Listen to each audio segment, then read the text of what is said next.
Your name is? Stuart. Stuart. Stuart. Yeah. Nice. But is it the first time you're here? Yes. Do you belong to some ashram or something? No, I came to India to see Satya Sai Baba, and whilst there, heard of yourself, so... Oh, no, from your costume, I thought you belonged to some ashram. No, it's cool. Yes. So how do you happen to be here from Satya Baba's ashram? Somebody told you about me? Yes. Several times I heard about you, read your book, so I thought I can see while I was in India. Would you say you have been a spiritual seeker, Stuart?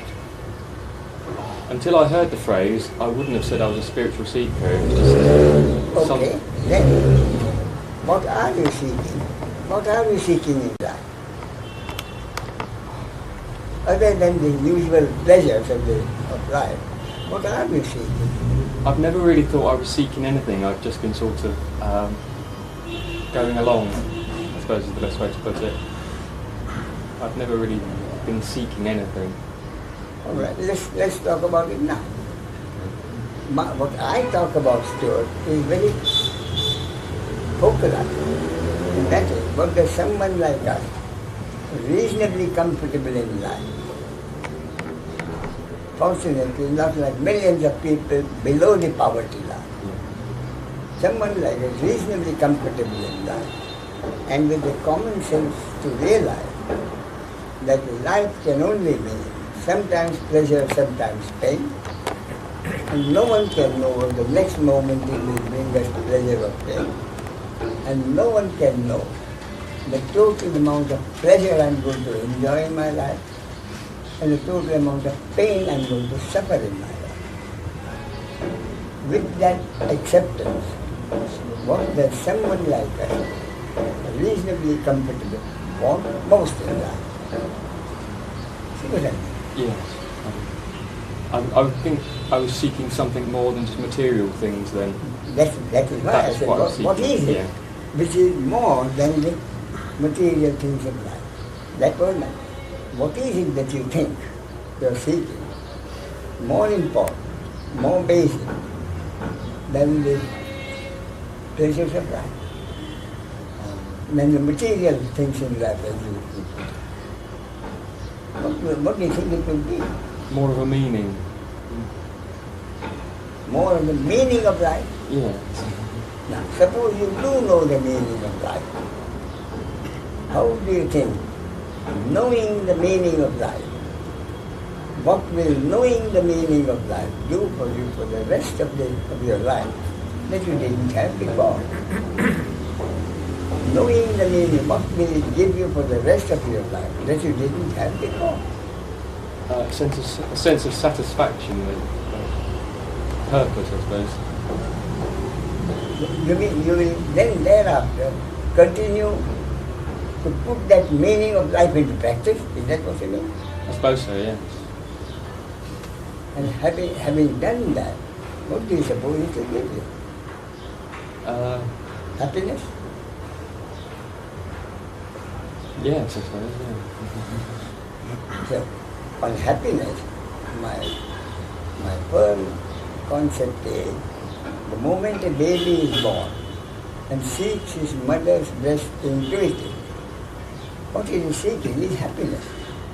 At that moment, happiness for that baby, newborn baby, can only mean milk. As the baby grows up, then the human being seeks, many human beings seek money as happiness. They believe money will bring them happiness. Someone with the money and fame will bring them happiness. So what we see in life is, most people seek money or fame in life, they do not get what they want, and they die a frustrated death. That is what is happening. At broad basis of life, that is what happens. But what we see is, some of those people who seek money and fame in life do get it, do get money and fame. And at that point they feel that what they are looking for, happiness, they haven't got it. Although they have got the pleasures of life, They have not got the happiness that they are seeking. That is the state which I think we all are, reasonably comfortable in life. And we are feeling that we have not got the happiness we are seeking. See what I mean? Therefore, knowing that happiness which you are seeking is not to be found in the pleasures of life, the material things of life, where do you think you will get it? Where do you think you will get it? My answer is, if you can't get it in the flow of life, it can only be in your attitude to life. See what I mean? If it is not in the flow of life, it can only be in my attitude to life. Next step was, what has been my attitude to life now? That has not brought me the happiness I am seeking. And what should be my attitude to life, which will bring me happiness? That attitude to life, everybody knows, can only mean attitude towards the other, morning till night. What is daily? One's attitude towards me and the other, the relationship between me and the other is the very basis of daily living. The other may be a close relative, a neighbor, someone connected with my business or occupation, or a total stranger. No one can know who the other is going to be at what time, with whom I have to deal with.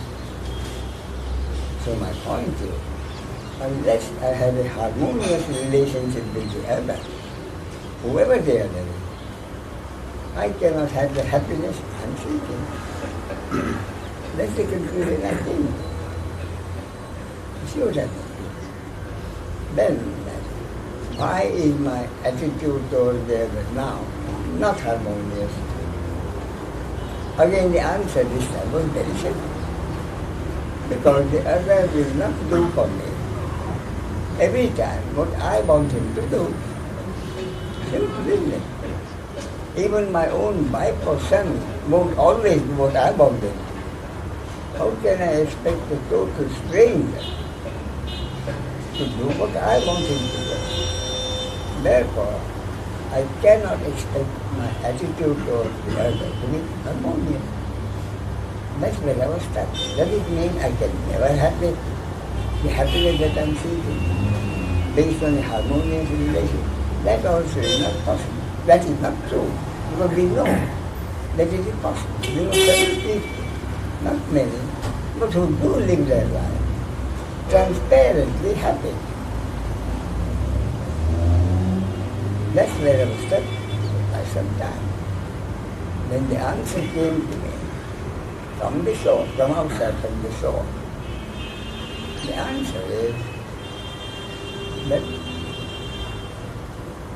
only way I can have a harmonious attitude towards the other is if I do not expect anything from the other.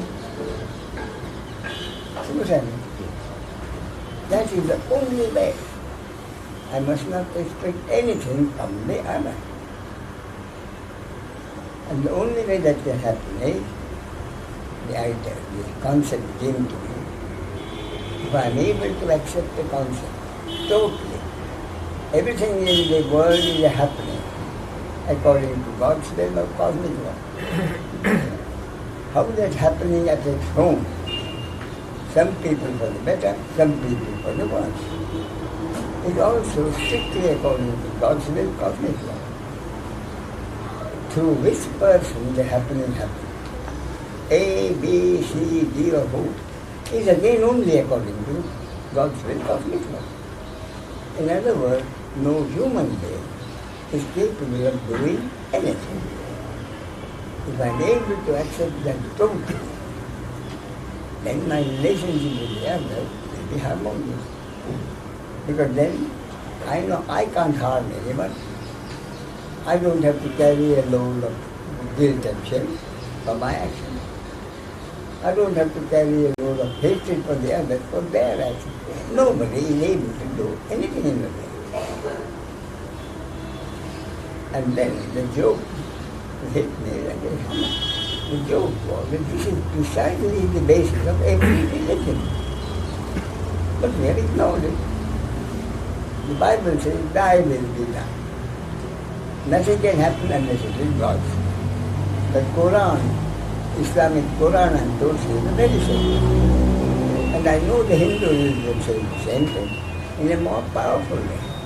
The Hindu religion tells, thou art the doer, thou art the experiencer. Thou art the speaker, thou art the listener. It seems Ramesh speaks and Stuart listens. Stuart speaks, Ramesh listens. But the Hindu religion tells me that is not so.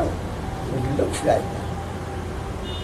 But it is God speaking through one body-mind instrument, bringing out the speaking, and bringing out the listening through the other body-mind organ. Both speaking and listening is happening because it is God doing it, or the source doing it, or the impersonal energy is doing it, or the impersonal consciousness is doing it.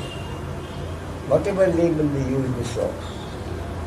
Therefore, the human being is only an instrument through which life happens, strictly as it's supposed to happen according to God's will or cosmic law.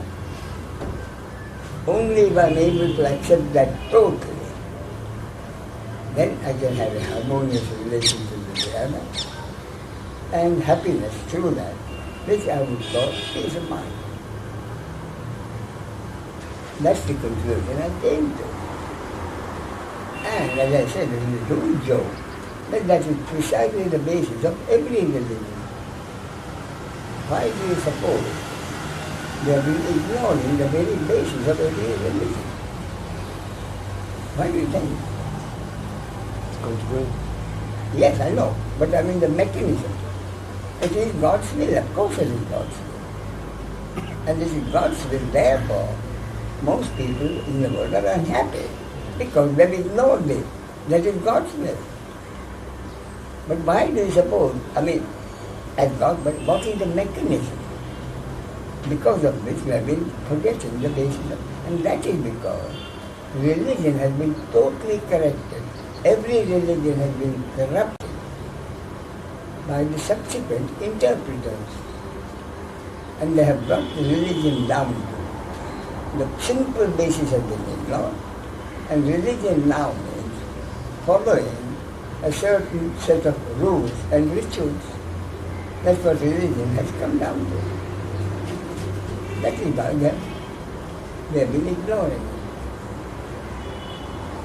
So now, having come to that conclusion, the only way I can have the happiness which the baby had been seeking, the only way I can have a harmonious attitude towards the other is if I am able to accept totally.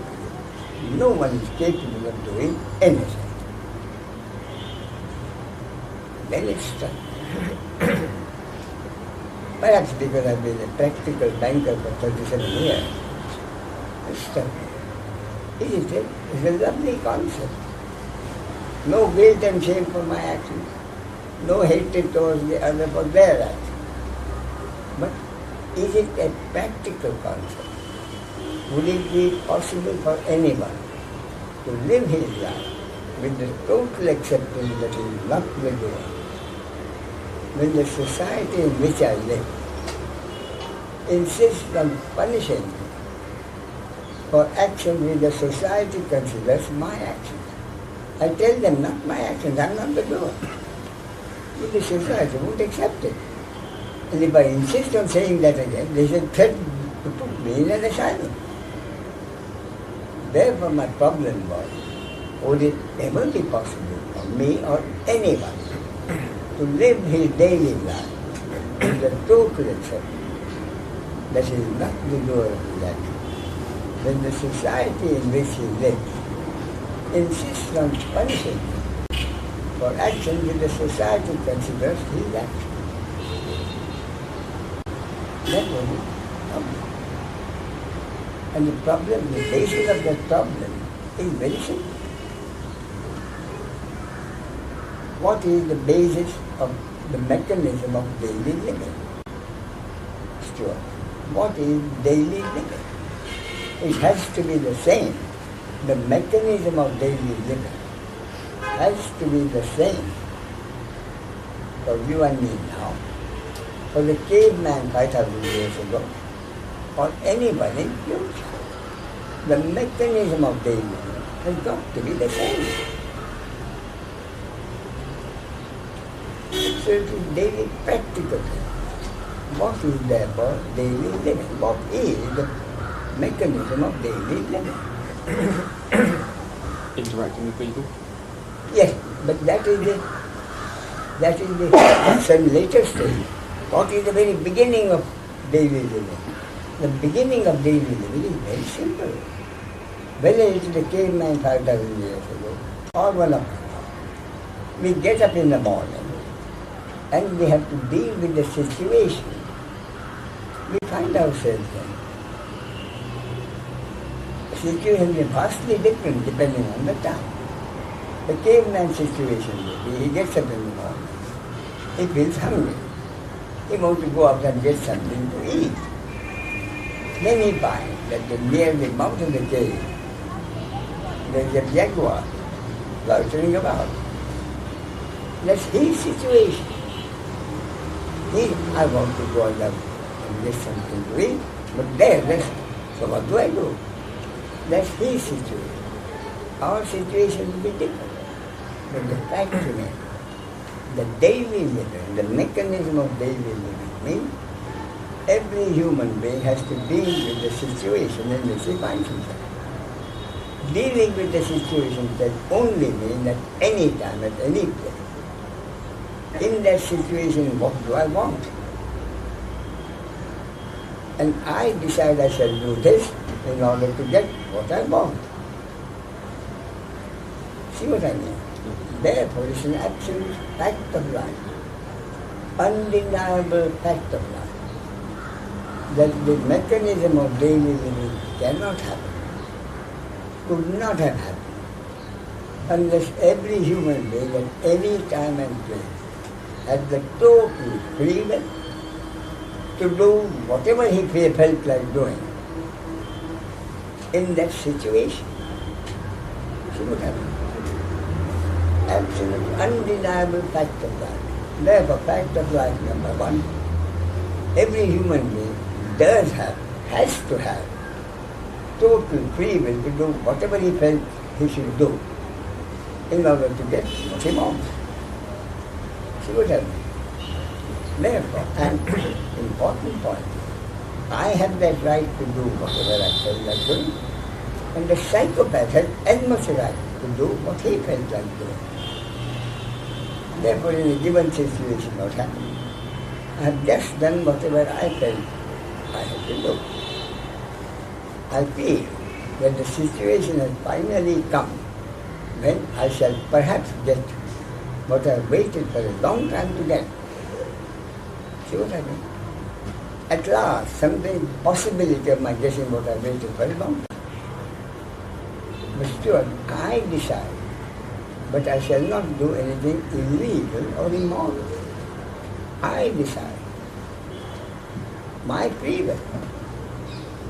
But in an identical situation, the psychopath has decided, at last possible for me to get something that I want, and I'm not going to let anything stand in the way. I'm prepared to do anything.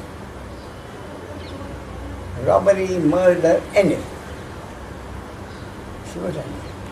And I've just done what I have felt like doing. Psychopath has just done whatever he felt like doing. See what I mean? Thereafter what happened? Thereafter, the society in which we live cannot know what each of us has done. Therefore, the society only accepts what happens. Society can only accept the result of our action and our action. See what I mean? And what is my everybody's experience? about the result of one's action.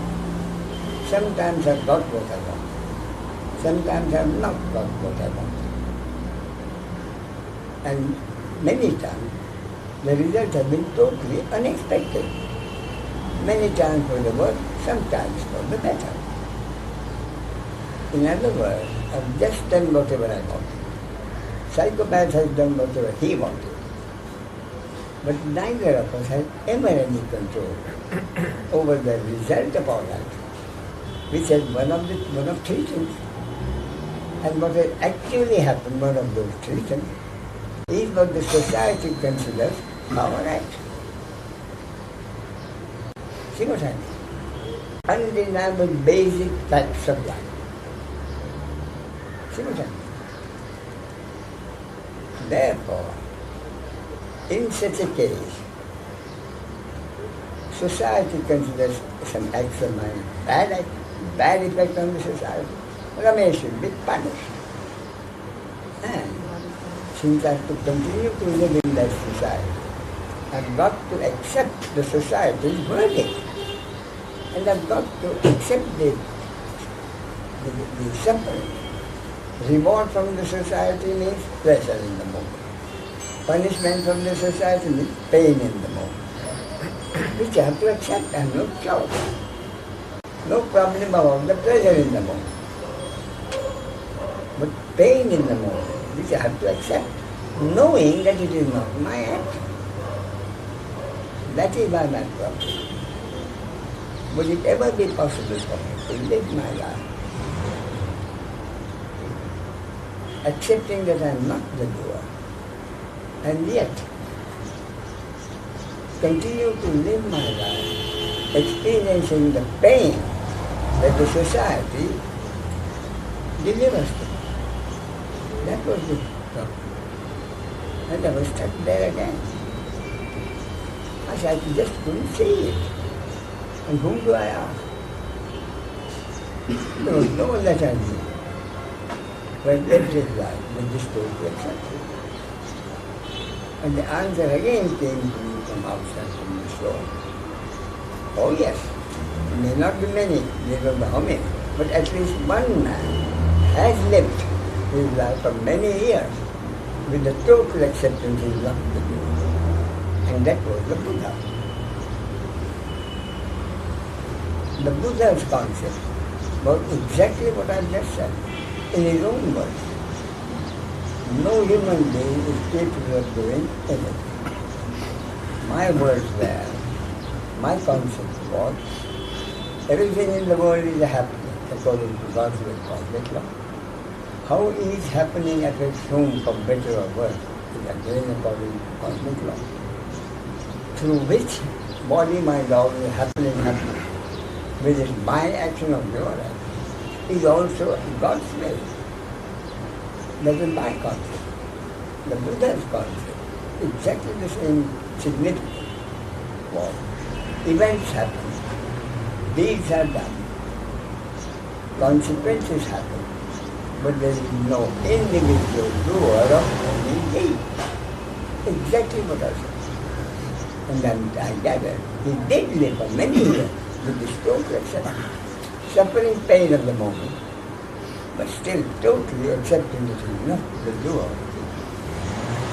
That was my answer. If one person could do it, I could do it. Whether I do it or not is my destiny, God's will, cosmic law. But it means that is it possible with the total acceptance I'm not the doer. And my own experience over the last 25 years has been that I have been able to live my life with the total acceptance I am not the doer. Accepting the pain of the moment from the society. I have no problem. I'll tell you how it is. As I said, I've just done something. One of three things has happened. Society has considered that as my action. Decided that it's a bad thing, society has decided to punish me. Punishment from the society has meant pain in the moment, which I have to accept. And during the last 25 odd years, I have suffered the pain. I have suffered the pain. But the important point, having suffered the pain of the moment, the pain was never accompanied by any sense of guilt. See what I mean? Pain I have to suffer, I have to continue to live in the society. But knowing that it is not mine, I haven't had to carry though but guilt and shame. Therefore, pleasure but no sense of pride of achievement, not mine. Pain but not guilt and shame. So the result for the last 25 odd years, I have certainly enjoyed the pleasure and suffered the pain as decided by the society. But my ego has been totally free of any pride of achievement or guilt and shame, and no hatred of the other. This is unto do alike. An absence of hatred for myself for what I do, an absence of hatred for the others for what they do, and meant peace of mind, which is the happiness according to God, which everybody is looking for. It is totally possible. So then, this is my basic concept. Your comments, please. Your reaction. What do you think? First, do you agree that this is what you are looking for? Yes. Yes, your teachings found me in a very remarkable way, and it's changed my life. It's only been about a month since. It has changed your life? Yeah. Already? Yeah. In the last 3 minutes? Well, in the last month, since I saw your videos and read your books and I see. your teachings, it's very, very revolutionary, and it's wonderful. For one reason, beautiful concept. No one is, I'm not the doer. The other is beautiful concept. But can it be a practical one? That was the point, which frankly, I don't see others dealing with. That beautiful concept, there it is, take it or leave it. Well, the drama would be over if everyone accepted it, wouldn't they? Exactly. Therefore, it cannot be God's will, but at any time, everybody is able to accept it. So at that point, you say, all of us are very lucky that we are in a situation where we are at least thinking of this point. But having heard this, do you have any reaction to it? Do you have any questions? I do wonder what Please. God or cosmic law is up to by all this shenanigans of. It seems God or cosmic law wants people to be unhappy in the confusion, and that's the bit I don't understand. I don't understand what it's up to. I mean, I do feel very blessed to be here, but I look at other people knowing. And what you're saying, you see a lot of people suffering. Yeah. Poverty and disease. It makes you suffer. Therefore, what do you ask?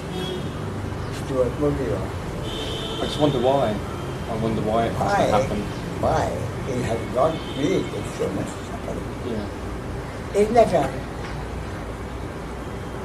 That is right, isn't it? Now, let's find out. Who is this Stuart? Or who is this Ramesh? Who want to know why God has done what He has done.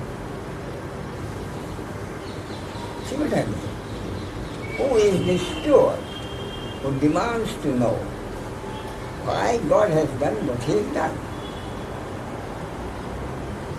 And that is the core question. That's the only answer to this question. Who wants to know? Who do you think? Well, I would have to say. Basically, fundamentally, what is a human being? Basically, fundamentally, who wants to know why God has done what He's done? What is a human being? Obviously, the human being, basically, fundamentally, can only be a three-dimensional object in the manifestation. the unmanifest source, the unmanifest unicity had to become the manifestation. The manifestation can only be the total collection of three-dimensional objects, various species. First there is the stone, in which there is apparently no life. Then there is a growing plant, which grows by itself. Nobody puts water in.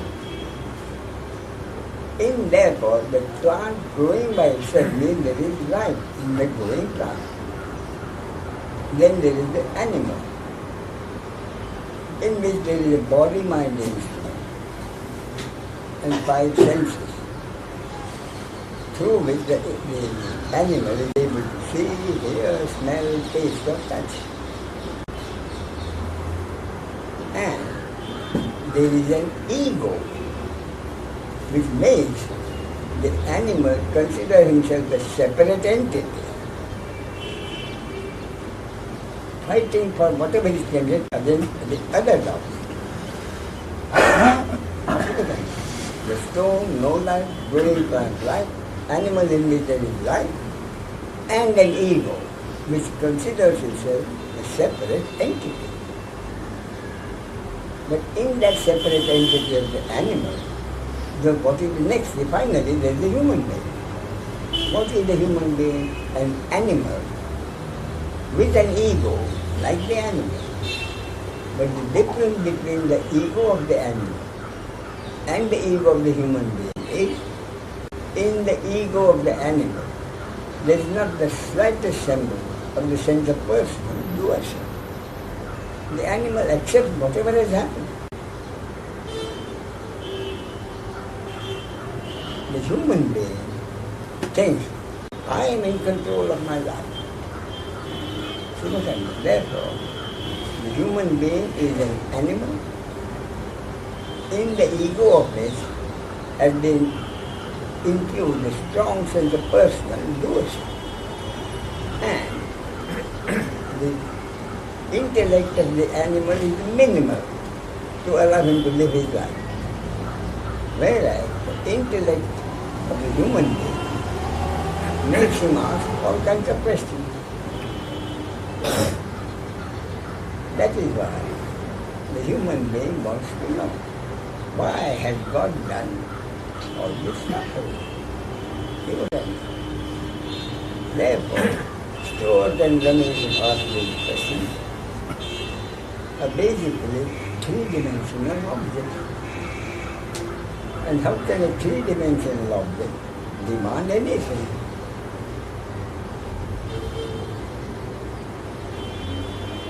That's the answer.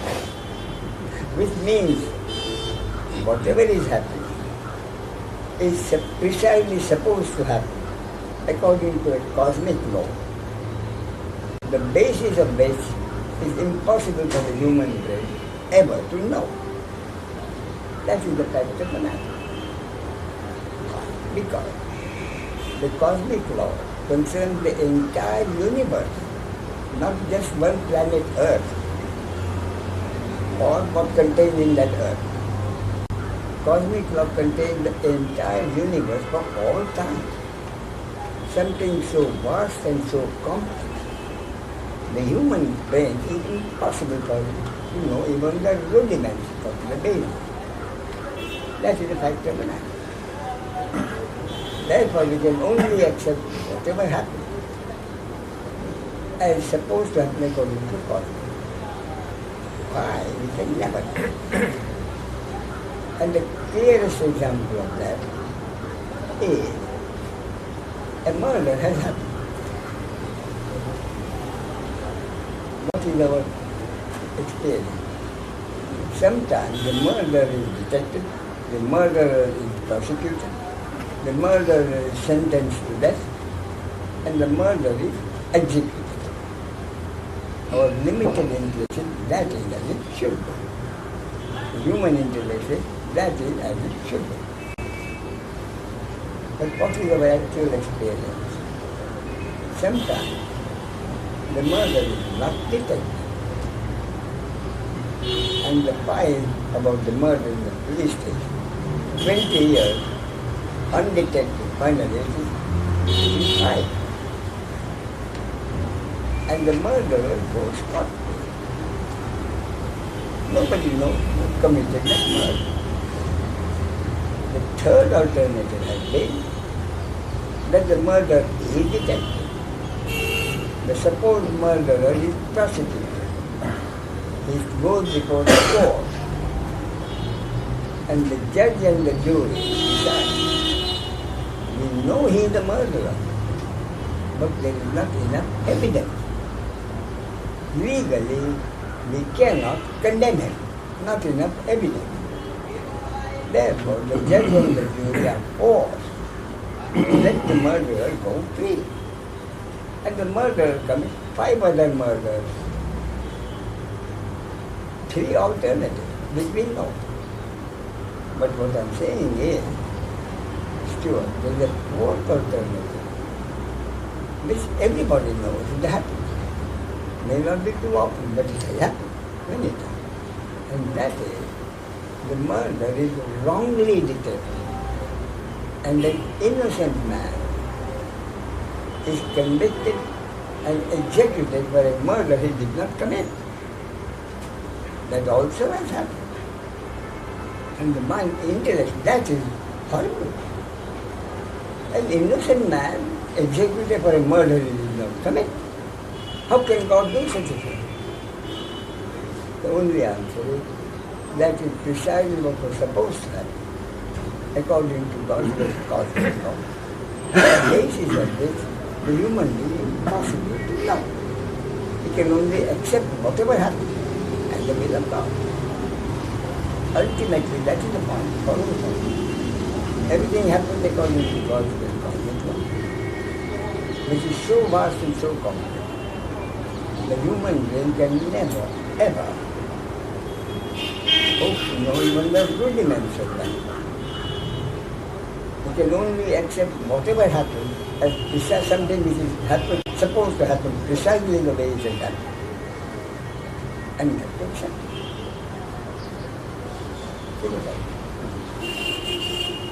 Therefore, once we see this whole picture, then Stuart and Ramesh, stop asking questions like why did God create do, or why is God doing what He is doing? Why is God creating handicapped children? Poor innocent children, they haven't harmed anybody. Why does God create handicapped children? And what is the answer to that? Why is God creating handicapped children? What do you think? Think, Stuart. There is a perfectly logical answer. God has to create handicapped children because God has been creating healthy children. If there are healthy children, handicapped children have also got to be created because the very basis of the manifestation and this functioning that we call life is duality. Nothing in the universe, nothing in the manifestation is without its relative interconnected company, beginning with male and female. Manifestation cannot be there unless in everything male and female are got to be there. Beginning with that, everything is in duality. Male and female, good and evil, beautiful and ugly, health and disease, wealth and poverty, good people and bad people, between saints and psychopaths. If God creates saints, God was compelled to create psychopaths also. In other words, if God has created body, mind, organs with such programming that only good deeds happen through those instruments, God also was supposed to create certain instruments so made, so programmed, that only evil actions happen through. That is what. Everything in the world, beautiful, everything. Therefore, if we are healthy children, they have got to be handicapped children. On what basis? We can never know. That is the fact of life, I love it. Inalienable, inevitable, undeniable fact of life. So what you're saying is acceptance of what is brings happiness then? They have no choice. Every human being is forced to live his or her life in the circumstances in which they have been placed, and they have no choice about it. Therefore my focal question, what do I, a separate entity, forced to live my life in the circumstances in which I am existing, for which I am deeply grateful to God, that I am in a fairly comfortable position, where my millions below the poverty level. So my question then is, what do I want most in life? With the common sense, I can never know what the next moment is going to bring. I can never know the total amount of pleasure I am going to enjoy, total amount of pain I am going to enjoy in life. What do I want most? And the most important step for the seeker who has reached this conclusion, most important step is to realize that the happiness I want cannot be found in the flow of life. Flow of life can only mean pleasure, but for a limited extent. And usually those pleasures are accompanied by pain, interconnected opposites. Someone doesn't have any money. He says, I want money. He gets money. Promptly, with that money comes the fear of losing it. See what I mean? Money and possession bring the fear of losing it. Again, the interconnected opposites. See what I mean? Therefore, the most important conclusion, according to me, is self-reliance, total acceptance. The happiness, the deep happiness that I am seeking, is not to be found in the momentary pleasures of life. It can only depend on my attitude. And the only attitude to life that can bring me this happiness is to be able to accept totally everything that happens is according to cosmic law. The individual human being is incapable of doing anything.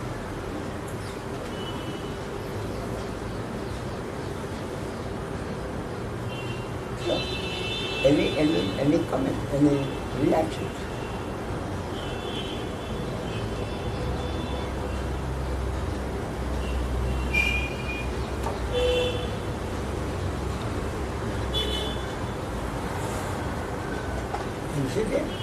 Any question?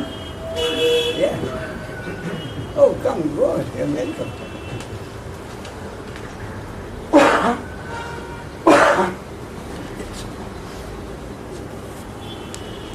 Marianne? No. Zoe. Zoe, yes. Zoe. Zoe with a Z. Zoe. Zoe, yeah. Zoe. Yes, Zoe. So,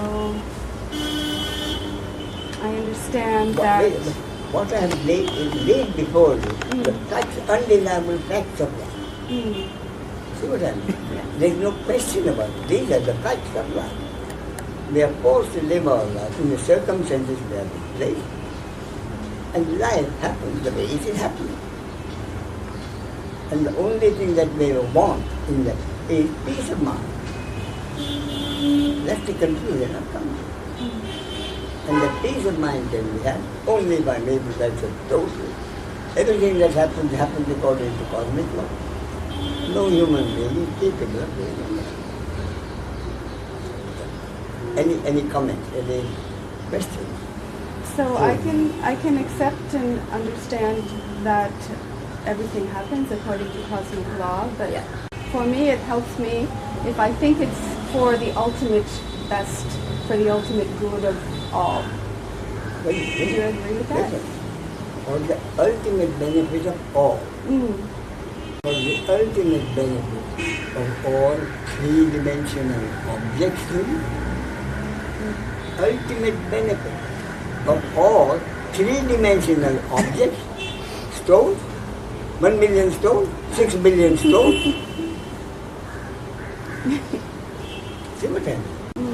That is the we forget, the basic, that the human being forced to live his life in circumstances is fundamentally no more than a stone. A stone plus certain additional gifts. A stone plus certain additional infusions. Life, the body, consciousness, intellect. Basically, a stone. Again I repeat, fact of life. How can a stone demand anything? That God must do everything for all of us, all stones, okay. Okay.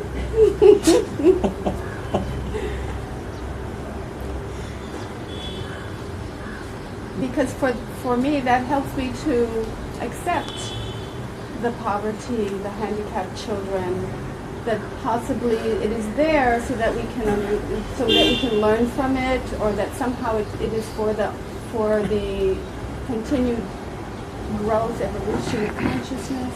Is that, do you agree with that, or no? Whatever is supposed to happen, the purpose, you are again talking about the purpose.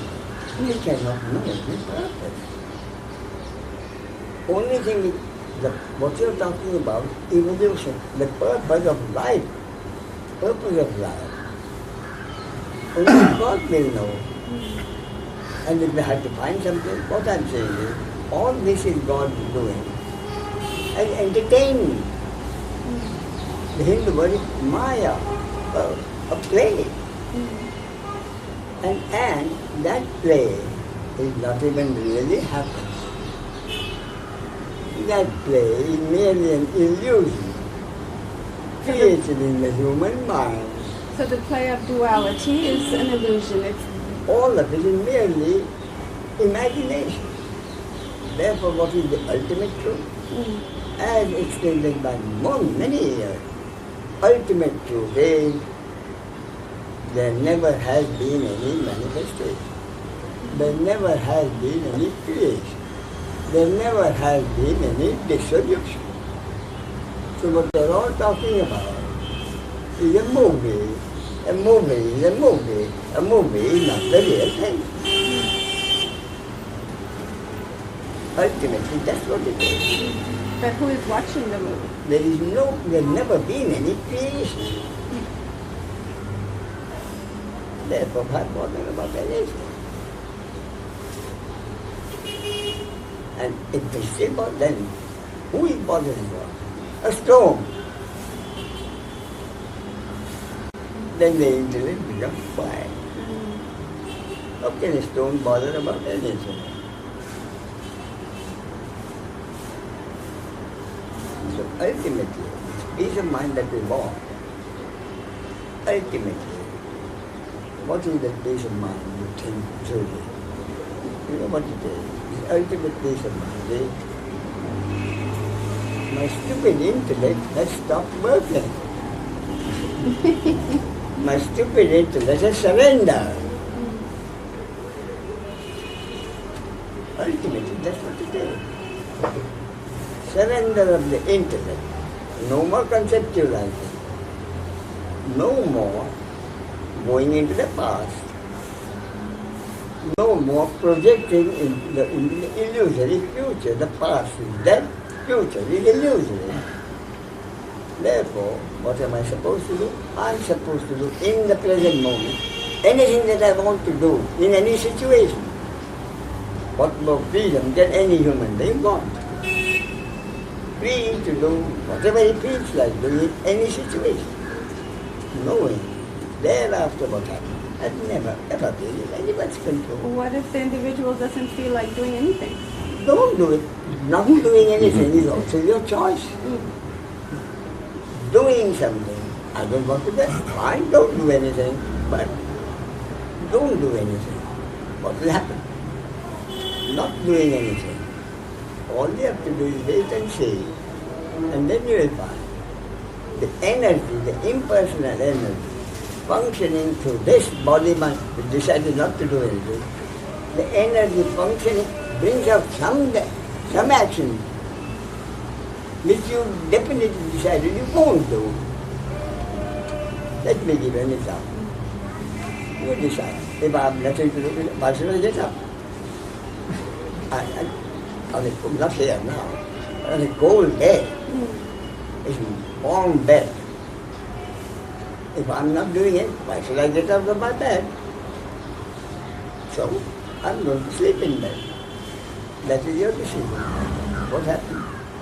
The energy functioning through that body, mind, at some point, forces you to get up. And you suddenly realize, I didn't want to, but here I am. Maybe you have to go to the bathroom. But the energy functioning through a body, mind, makes that body, mind, do some action. Therefore, basically, never forget. I don't do anything, you don't do anything. We are both instruments through which the primal energy functions brings out whatever is happening. That is my answer to the Hindu. Thou art the speaker, thou art the listener. You he thinks, Ramesh speaks, you he listens. And what it says is the impersonal energy functioning through one instrument brings about the talking, and the same energy functioning through another brings about the listening. And the listening activates the intellect and asks all sorts of questions.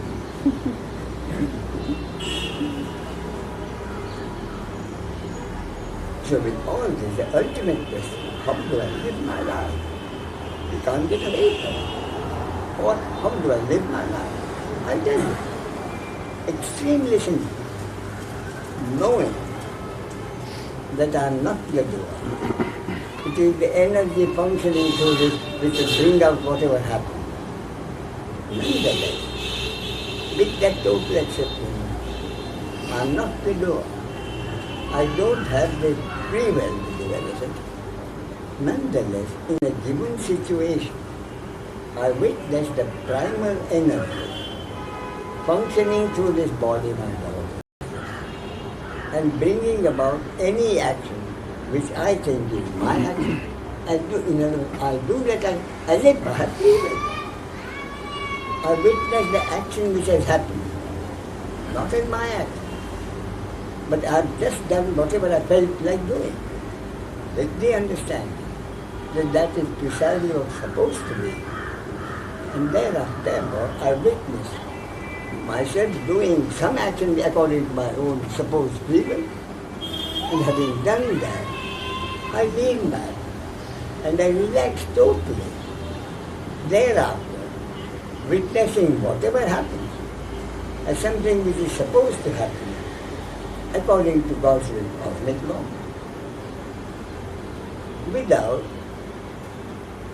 regretting anything in the past, without complaining about anything in the present, without any expectations in the future, without condemning anybody for anything. That's it. I repeat. In any situation, I do whatever I feel like doing, with the total understanding that it is not my action. It is happening part about the energy functioning.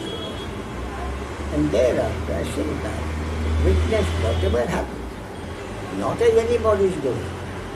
Therefore, not condemning anybody for anything. Never worrying about anything that happened in the past, which is dead. Not worrying anything about my complaints about the present. Why do I not complain about the complaint? Why do I not ignore no complaints in the present moment? Why?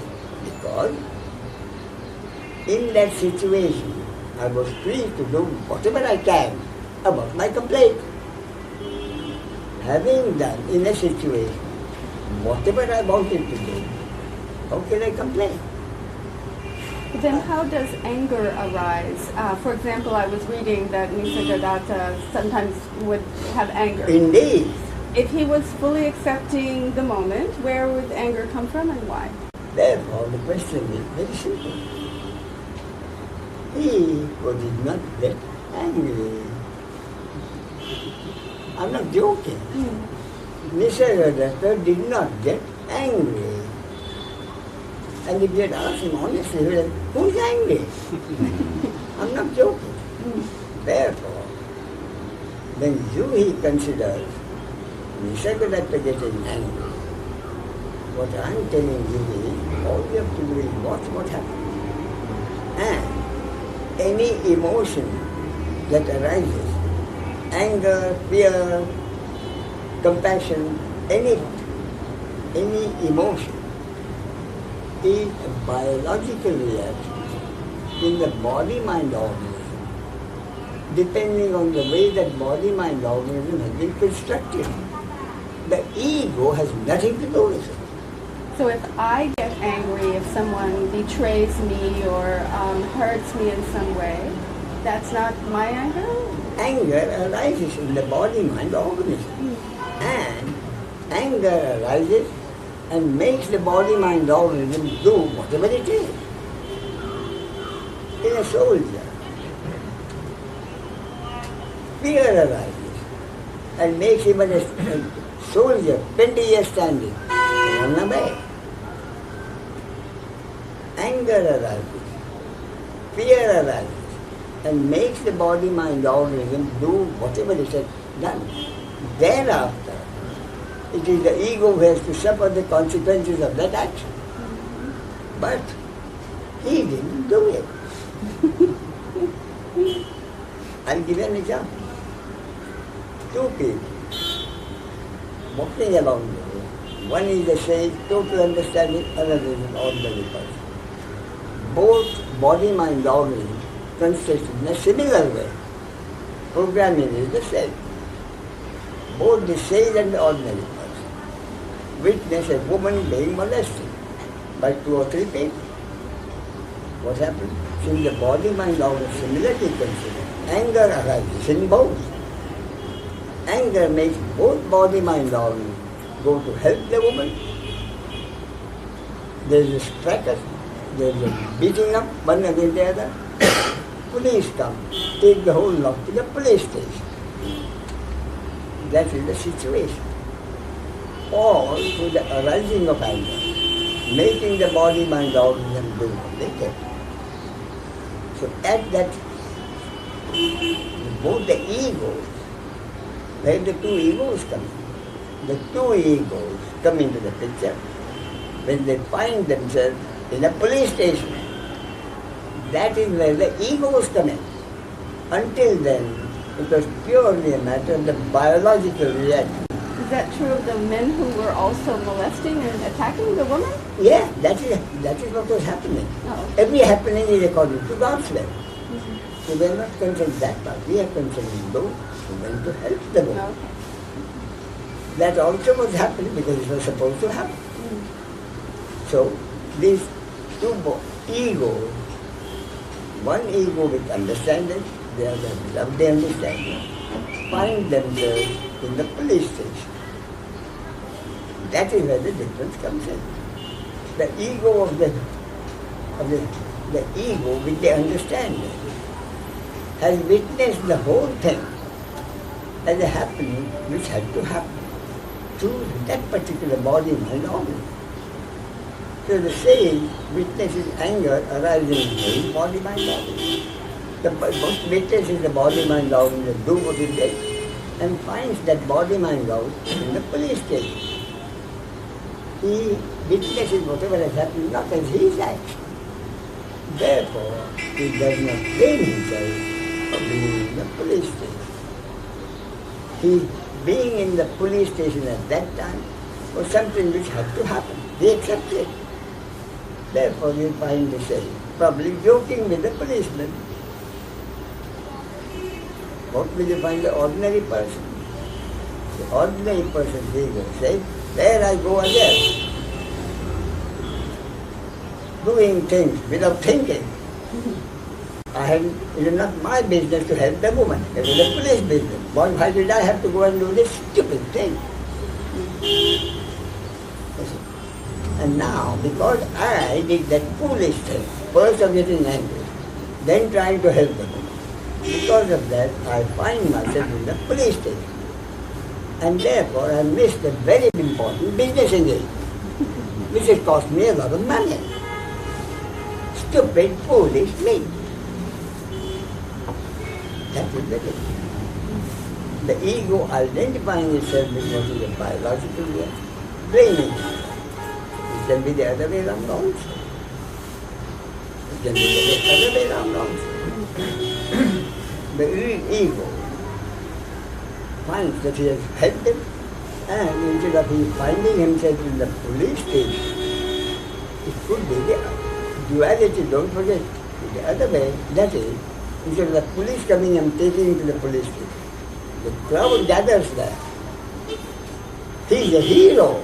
He is trying to save the woman. So, admiration. What if the attackers turned around and killed them? That is what it's supposed to be. And even while he was being done, that's my fault. I had no business to come and help him. Therefore, I got into trouble. Whether in the police station or being killed. See what I mean? The ego reacts to the biological reaction as his own. Therefore, he feels proud or he feels bad, depending on the result of that action. So what I'm understanding is just all about acceptance. And what is the acceptance, Yogi?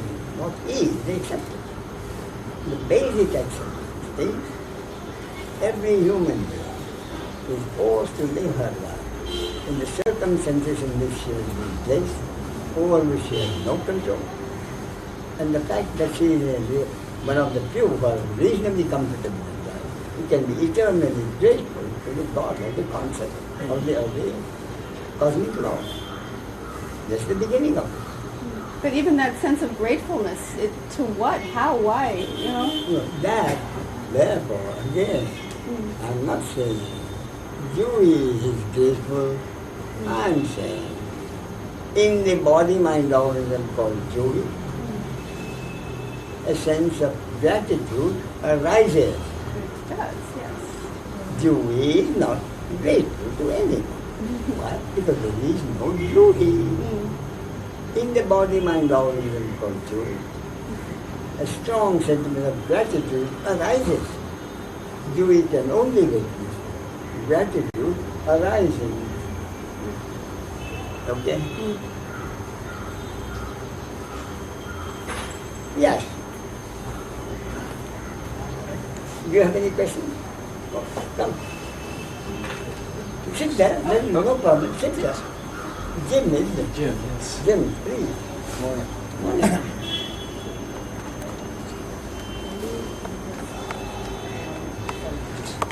I must thank you too for providing certain number of questions for our benefit.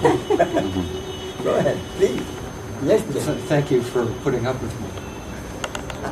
I told you, honestly, I'm not joking. I'm grateful to you for putting up questions, because otherwise there will be no questions. Well, thank you. Go ahead, please. I have 3 questions Please. for the relative universe of Yes. Ramesh. Okay. The first is, what is the ego?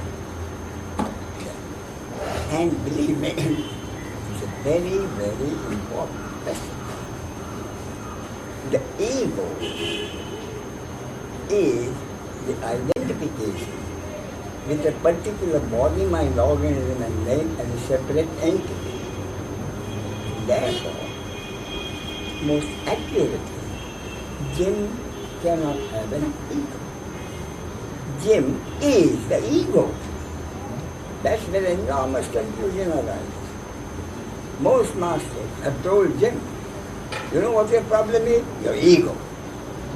Therefore, get rid of the ego.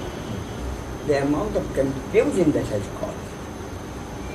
I'm telling you one person, who is to get rid of his ego? If the ego is not there, who is Ramesh? That was a tremendous confusion. Therefore, first, who is the ego? Every individual entity is the ego. And what is the ego? The ego, what is the basic individual? It is a three-dimensional object. Therefore, ego is what has identified itself with that three-dimensional object as a separate entity. Therefore, what is the ego? Every ego can only be the source. The impersonal consciousness has identified itself with each three-dimensional object, human object, as a separate entity. Therefore, every ego is fundamentally only the same impersonal consciousness. So, the impersonal consciousness has identified itself with this body-mind organism and created a jip. Impersonal consciousness has identified itself with this body-mind and created the ego known as Ramesh. Therefore, Ramesh and jip, each is forced to live his life in the circumstances in which he has been placed as a separate entity. Therefore, my point is, if this is the basic understanding, then both Jim and Ramesh, if the understanding is there, both Jim and Ramesh will find themselves living their life with the understanding that each of us, it is really the impersonal consciousness, the source, which is functioning through us and through 6 billion people, bringing about whatever is supposed to happen. If that understanding is there, then what happens? With the understanding that I've talked about, then what happens? The ego, with this understanding, remains connected with the source all the time. With this understanding, the ego, Ramesh, remains constantly, never unconnected from the source. Never unconnected from the source, which means witnessing whatever is happening. So the process, if you want to put it in a time-space frame, is the ego more and more becomes identified with its source. Never remains unconnected until the body is there. Okay. When the body is there, the identification drops off. Okay. Completely. And identified consciousness again becomes impersonal consciousness. That's it. Could it be because Ramesh's attention is absorbed in the absolute source, that when Ramesh's body dies, he goes? When the body person dies, the identified consciousness becomes disidentified. That is, and disidentified means being one with the impersonal consciousness.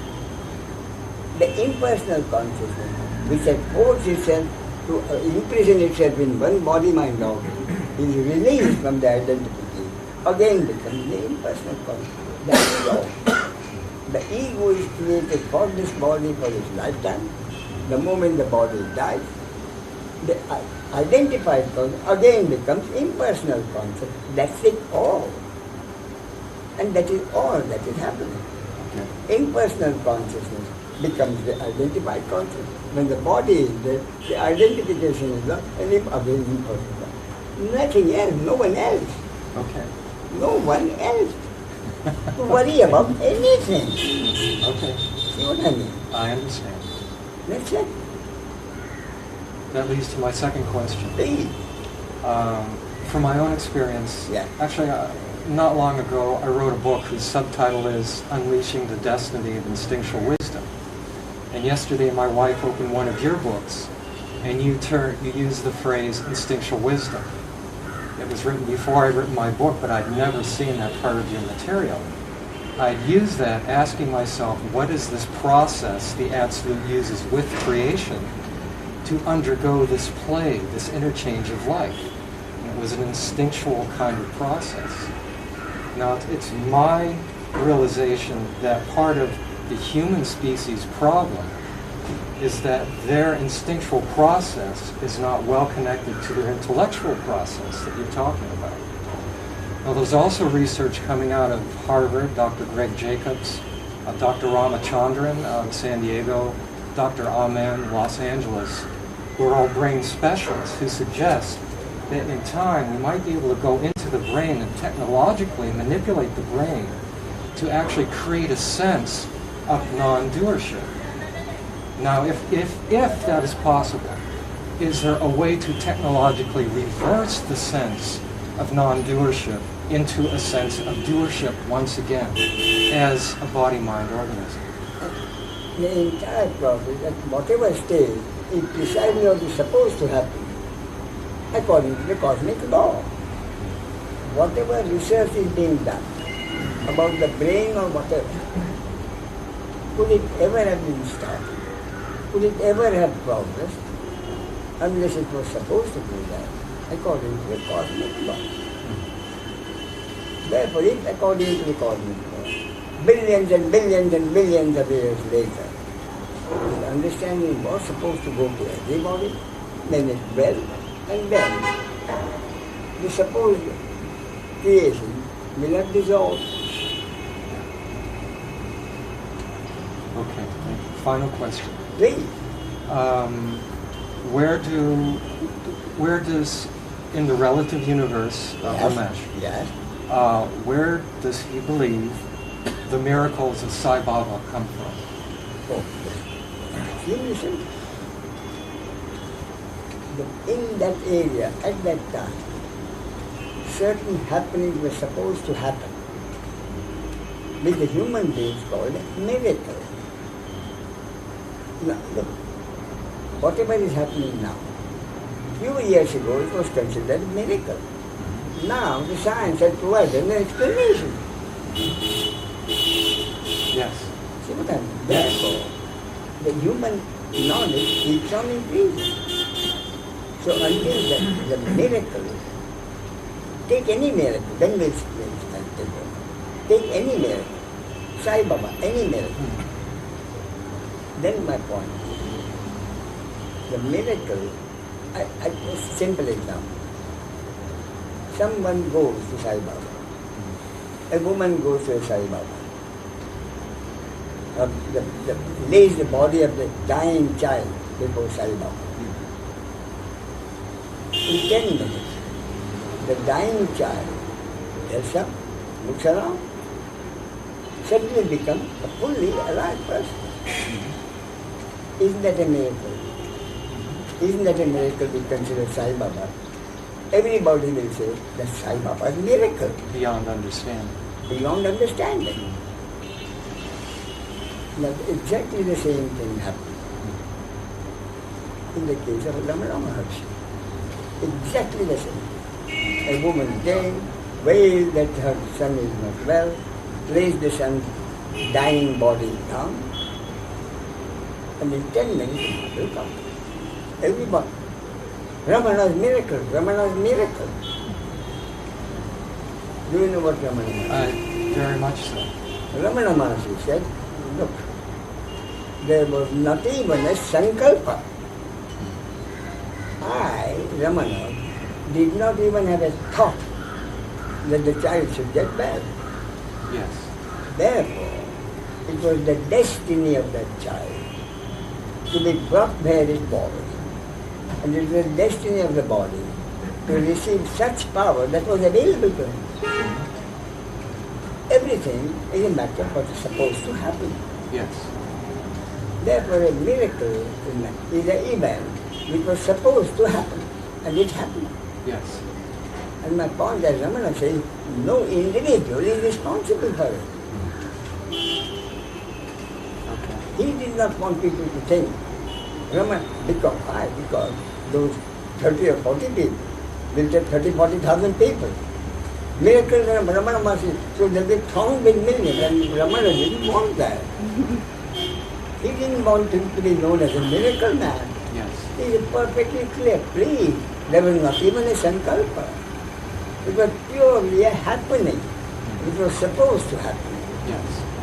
And if that boy receives some, whatever power there is, I'm not saying there is no power, but power is there. Yes. But everybody may not be able to receive it. Yes. Only those whose destiny is to receive that will receive the power. Yes. I have nothing to do with it, Yes. which is the important thing. So it's the structure of the human mind that creates a cause and effect relationship. That is the point. Yes. That is the point. Okay. The human being selects a cause and says this is best. That is the whole trouble. Right. Well, one other aside to this line of questioning Please. is I talked to a professor of mathematics, Yes. Beresford Paulette, who's very well respected. And he admitted in our conversation there are two basic arguments in mathematics. Mathematics is the language of science. Yes. It's what describes the probability of science being cosmic law Yes. or just temporary fantasy of the human race. Yes. One side says mathematics is an expression of reality as it is, cosmic law. Yeah. The other argument of mathematicians say that mathematics is just a human projection, a momentary understanding of what cosmic law is. Yeah. Now, if you study mathematics, in my understanding, it's not a logical structure. You can actually, there's one study that actually shows you can take two laws of mathematics and disprove any other law using the generally accepted laws of mathematics, which shows inherently that it seems to be a human projection upon reality. So I guess the reason I say this is so many people now look at science as the religion of our time, and as scientists as the high priests of the time. But it's just another golden calf. It's just another illusion of human projection, creating a cause and effect relationship. Sure. Okay. There is a cause and effect relationship. But ultimately, Albert Einstein, Yes. the most famous equation, relativity, E is equal to mc squared, which is innate humility. Albert Einstein said, the equation came to me from outside. Yes. Therefore, any answer which the mathematician gets is an answer which comes from outside. Yes. Einstein had the humility to say so. Most mathematicians don't have that humility to say so. Yes. Yes. That is the only difference. Yeah.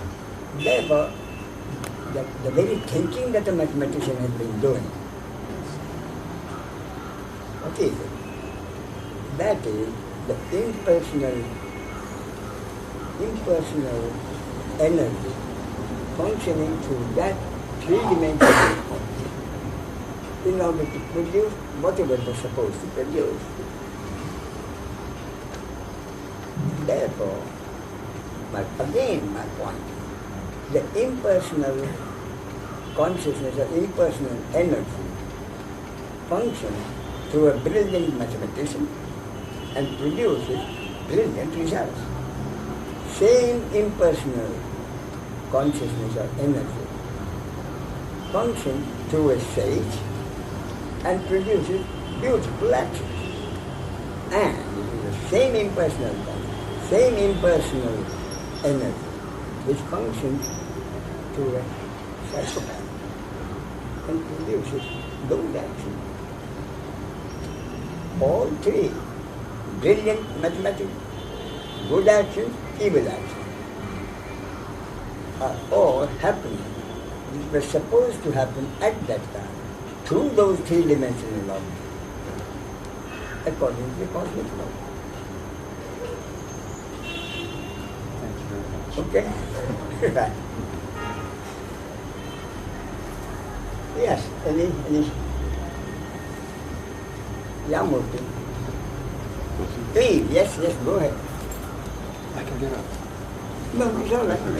Just, you can sit there. Hey, pass on, yes.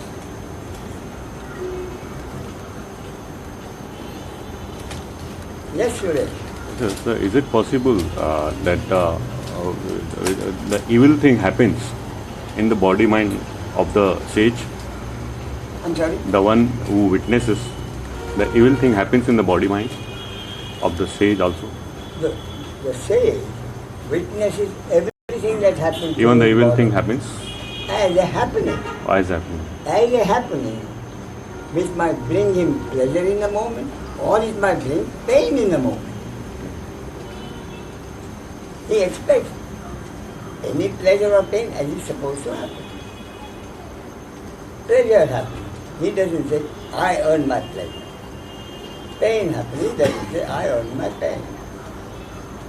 The sage witnesses actions happening to and having the results. Pain or pleasure in the moment. He accepts it. That's part of something which has to happen.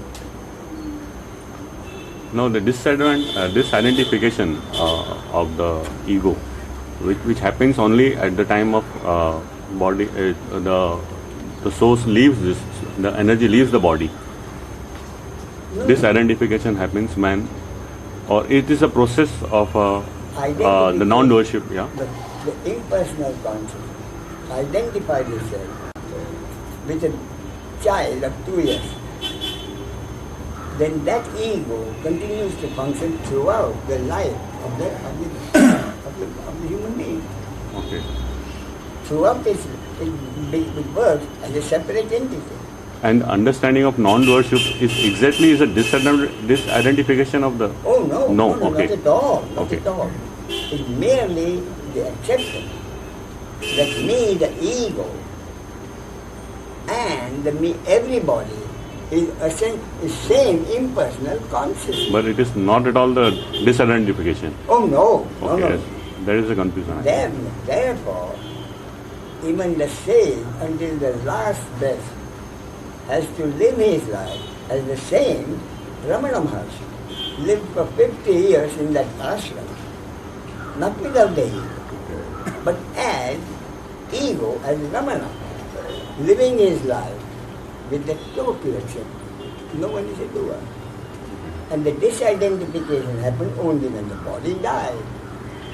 And the disidentification dissolved, and the impersonal consciousness again became impersonal consciousness. But he lives as a not as a disidentification. As the same entity. As the same entity. But same entity, same ego, but without the sense doer. of personal doership. Okay. Therefore, the real question is, what if the sage has to have an ego? The ordinary person has an ego. Real core question. What is the difference between the ego of the sage and the ego of the ordinary man? Answer is simple. In the ego of the sage, the sense of person has been totally removed. Okay. That is it. I'll just come to your example of the sage, who has come to the court and then understanding happens. During the molesting happened, he has no understanding, but understanding came afterwards when the ego arises. When he came to the court of that your previous example. When he came to the court, Yeah. it is still the ego who has come to the court.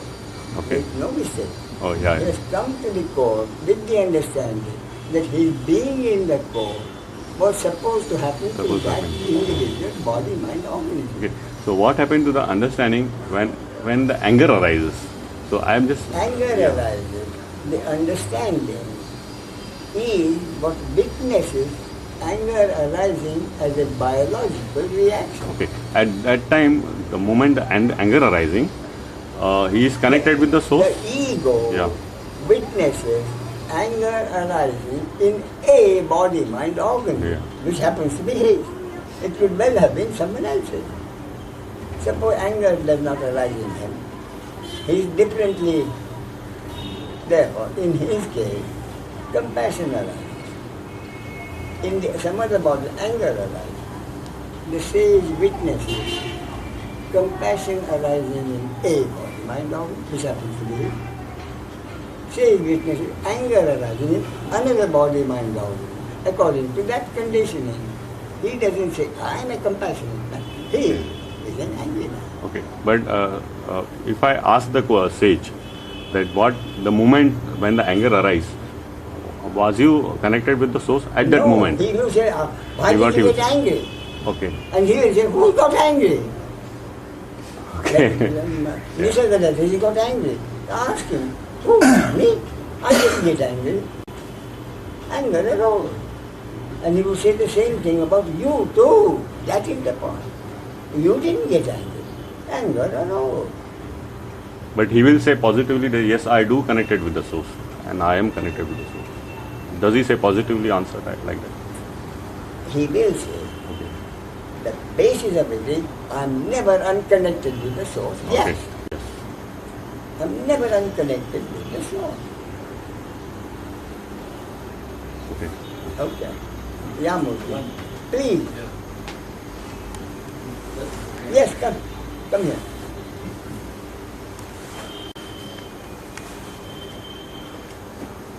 You can both go back. Be more comfortable. Very small. Come and sit down.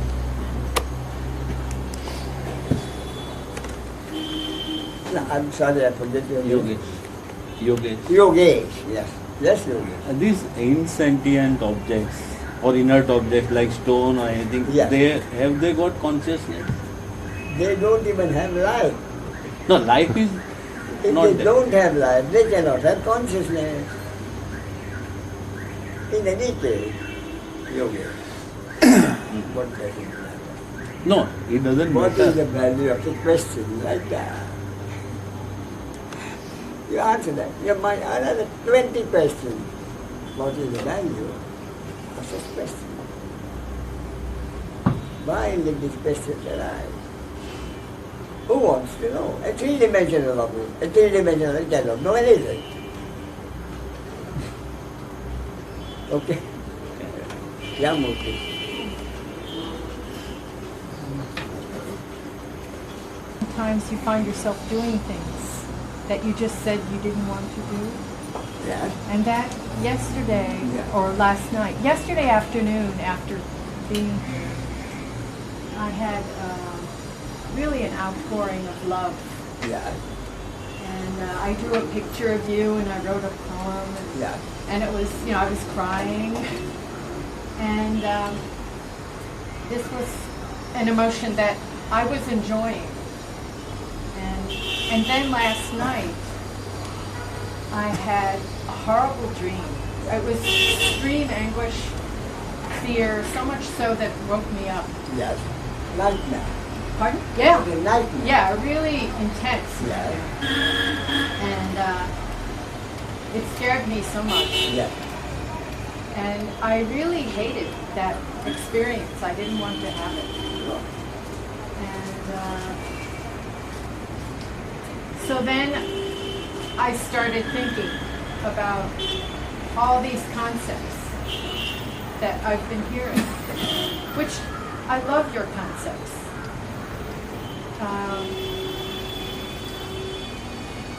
And my mind was just full of it and kept on going and going and going. And finally, I remembered someone once said to me, "What about no concepts?" And at that point, That's the point. I mean, the mind was still going, but at that point there was some, So at that point, the understanding arose. Why am I bothered? And cut off the conceptualizing. and so then this morning when I woke up, I went back to sleep, and in the morning when I woke up, I thought, okay, I've had enough of concepts. I'm up to here with concepts. Yeah. And I can't figure this all out, so why even think about it? I bother. I agree. Yeah. So I said, and I'm feeling tired now because I was up last night. Yeah. So I said, I'm not going to see Ramesh. Yeah. So I got back under the covers. Yeah. And Bob was showering or something. I said, I thought, no, I'm not going. I'm staying here. And about 2 minutes later, I popped up out of bed, took a shower, got dressed, And you're And here I am. That is precisely what I mean. You know, what I said, to go back and be nice and warm. And before you realize it, that energy has made you get up. Why? Because you're getting up at that moment, what precisely was supposed to happen. Yes. And that happened, for that to happen, the energy function to get body and soul. So with the intellectual acceptance of all these concepts, still you don't want the What I'm suffering. saying is, do not discount intellectual acceptance, only intellectual. Even the intellectual does talk about this certain it's a good form. Yeah, but not enough. Therefore, intellectual involvement in a conceptual scale of 0 to 10, the intellectual acceptance is likely to come up and cut off the involvement at around 8, 9, 10.